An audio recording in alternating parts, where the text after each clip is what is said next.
Assalamualaikum dan salam sejahtera. Kami dari Kumpulan 3 Grup 4 ingin membentangkan tugasan berkumpulan berkaitan teori pendekatan Gestalt.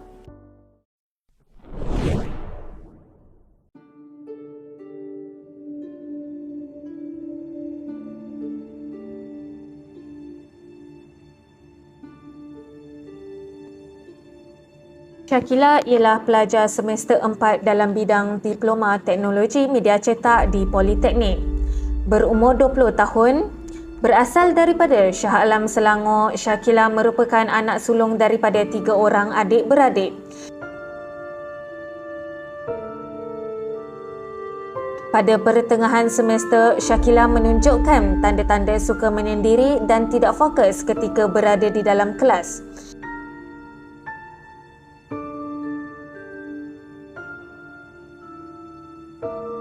Dia seperti berhayal dan mengelamun ketika pensyarah memberikan penjelasan di dalam kelas.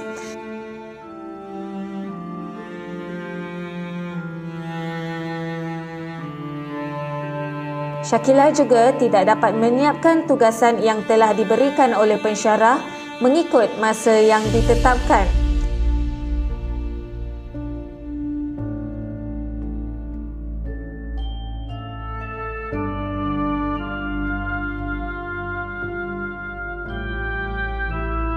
Tangannya menggeletar dan sukar berkomunikasi secara langsung dengan pensyarah yang ditakutinya. Rangka kerja teori yang dipilih dalam kajian kes. Teori yang dipilih adalah teori Gestalt. Teori ini dipilih kerana teori ini memberikan penekanan terhadap isu-isu yang berkaitan dengan manusia secara holistik.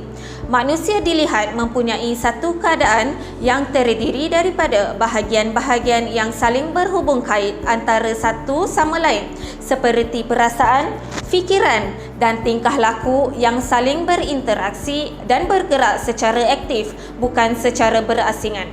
Teori ini berpendapat bahawa manusia sebenarnya lengkap dan berkemampuan untuk menyesuaikan diri dengan apa yang berlaku pada diri mereka.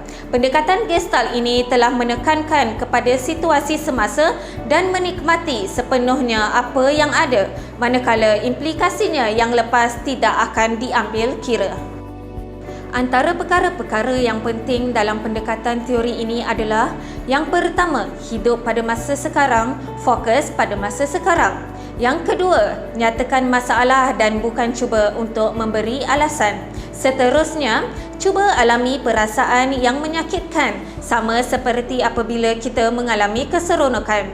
Seterusnya, memikul tanggungjawab terhadap tindakan perasaan dan pemikiran sendiri.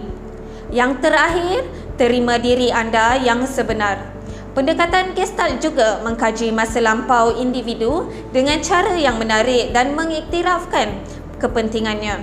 Dengan cara ini, seseorang individu akan menjadi lebih sedar akan perasaannya dan berupaya untuk hidup sepenuhnya dengan cara mengatasi semua perasaan masa lampau yang telah menghalang kemajuan hidupnya. Teknik teori Gestalt. Empty chair, kerusi kosong. Teknik teori Gestalt yang dipilih untuk kajian kes ini adalah empty chair, kerusi kosong. Teknik ini menggunakan cara konfrontasi dan campur tangan enactment yang melibatkan kerusi kosong yang boleh mewakili mana-mana orang yang penting dalam kehidupan mereka, termasuk diri mereka sendiri. Hal ini membolehkan Syakila sedar bagaimana tingkah lakunya mungkin mempengaruhi orang lain dan bagaimana dia dapat melihatnya dari perspektif orang lain. Teknik ini dapat membantu Syakila mendapatkan pandangan dan penjelasan berkaitan dengan isu atau masalah. Kerusi kosong boleh mewakili seseorang daripada masa lalu, sekarang dan masa depan, serta boleh menunjukkan dua bahagian diri seseorang seperti kekuatan dan kelemahan, serta maskulin dan feminin. Matlamat teori pendekatan Gestalt. Matlamat teori Gestalt adalah bertujuan untuk mewujudkan kesedaran yang tinggi dalam diri individu kepada realiti dunia hari ini yang bersifat di sini dan sekarang, here and now. Secara umumnya, pendekatan Gestalt ini memberikan kesedaran kepada individu bahawa mereka mempunyai tanggungjawab yang tersendiri. Teori ini juga membuat individu lebih berdikari, tidak bergantung kepada orang lain dan menjedarkan mereka bahawa mereka mampu melakukan perkara-perkara yang jauh lebih baik daripada apa yang disangkakan mereka sendiri. Fasa pelaksanaan bimbingan dan penasihatan. Proses pelaksanaan. Terdapat 6 fasa pelaksanaan bimbingan dan penasihatan yang telah digunapakai oleh Puan Syahidah, iaitu penasihat akademik kepada Shakila dalam kes ini. Fasa pertama, kesedaran sebagai pembimbing dan penasihat. Melihat kepada situasi yang dialami oleh Shakila, Puan Syahidah berasa bertanggungjawab untuk membantu Shakila sebagai penasihat akademik yang diamanahkan untuk membimbing dan menasihati anak-anak PA dalam segenap aspek. Pada awalnya, Shakila hanya berdiam diri dan mendengar apa sahaja yang dikatakan oleh PA-nya dan tidak menunjukkan sebarang perubahan. Fasa kedua, kemahiran asas. Bagi memantapkan lagi kemahiran asas dalam bimbingan dan penasihatan, Puan Syahidah sering menyertai kursus dan bengkel sama ada secara bersemuka atau atas talian. Fasa yang ketiga, proses mengenali pelajar. Pada fasa ini, Puan Syahidah menggunakan teknik RIPO untuk membina hubungan baik dan kepercayaan Shakila terhadap beliau.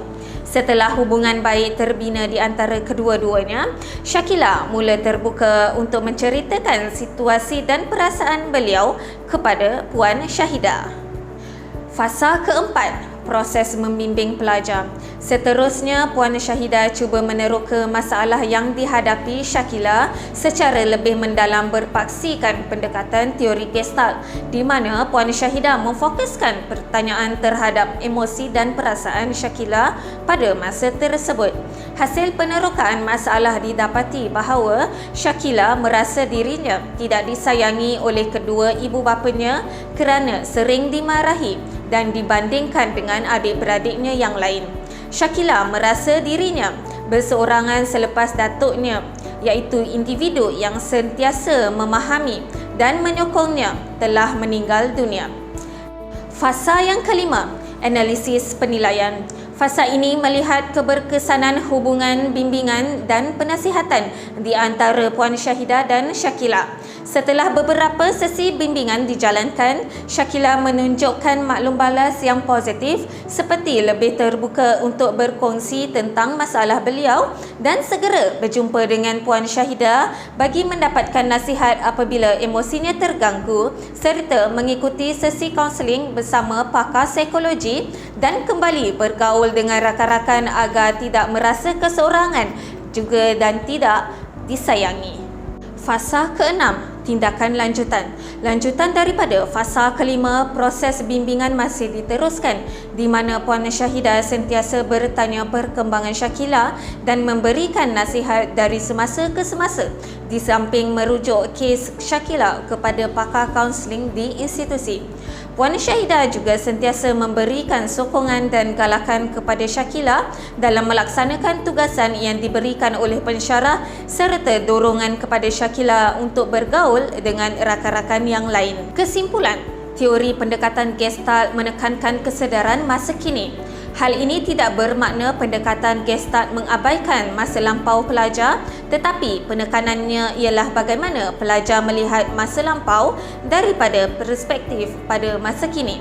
Berdasarkan kajian kes Shakila ini, dapat dilihat Shakila menunjukkan perubahan positif selepas melalui beberapa sesi bimbingan dan kaunseling menggunakan teori pendekatan Gestalt ini. Shakila menjadi seorang yang lebih tenang, kurang beremosi dan tiada lagi isu berkaitan masalah pembelajarannya di dalam kelas kerana Shakila lebih fokus dan lebih bersikap terbuka dengan rakan-rakannya. Shakila juga lebih bersikap terbuka untuk berkongsi masalah sama ada dengan rakan-rakan, penasihat akademik ataupun kaunselor dalam usaha berubah menjadi seorang yang lebih baik daripada sebelumnya. Sekian, terima kasih.